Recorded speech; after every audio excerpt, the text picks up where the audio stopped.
What's up, YouTube? It's Danny Draghi, and in the words of a crime-fighting Cape Crusader, let's get dangerous. What the fuck is Vedelem, the Golden Horde? Vedelem is a student project developed under the name of Castle Roaches, which is part of Breda University of Applied Sciences and consists of a team of about 20 students. You can pick it up for free on Steam. It's half real-time strategy and half survival game, and just half, which stands for hard as fuck. Maybe I just suck at these games, but I vividly remember poning noobs in StarCraft 2 on a laptop trackpad. Sure, my actions per minute were lower than my frames per second, but I had the tactics. I won the war before the battle began, with superior strategy, and because nobody scouts a Zealot rush in bronze. But back to this game. Mongols are the Zerg now, the Golden Horde. They don't have a base, they just roam the lands, killing and fucking their way to the afterlife like savage nomads. It takes a village to defeat the Golden Horde. Gather resources, train troops, upgrade everything, have it all destroyed by barbarians, rinse and repeat.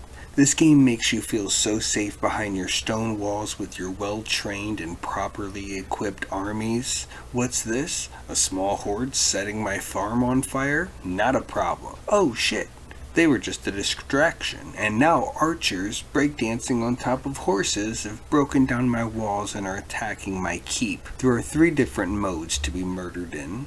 The first one is called Skirmish, which also contains the tutorial.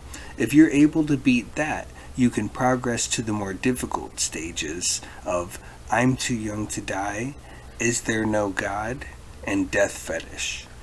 The goal is to survive until the timer reaches 0 and wipe out the final wave of the Golden Horde before everyone in your village is raped, slaughtered, and eaten in no particular order. There is also an endless mode that scores you on how long you can survive. Lastly, there are 13 challenges or scenarios that give you various resources and a timer until the final wave attacks, similar to the skirmish mode.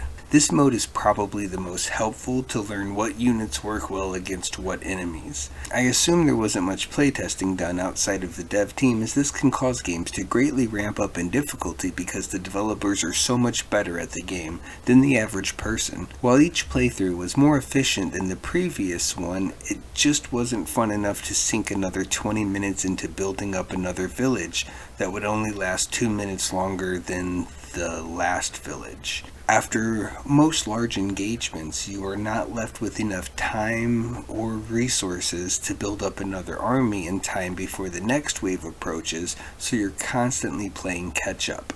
I assume it is all random though, because some runs I would get very sporadic invasions, while others it was non-stop, with each army being slightly larger than the army I just defeated. Go for this one if you like an extremely challenging RTS, but the learning curve and skill ceiling was a bit too high for my taste. Weird fact, the term Mongolian is the correct way to refer to Mongols, but the plural version of Mongolian is not Mongolians.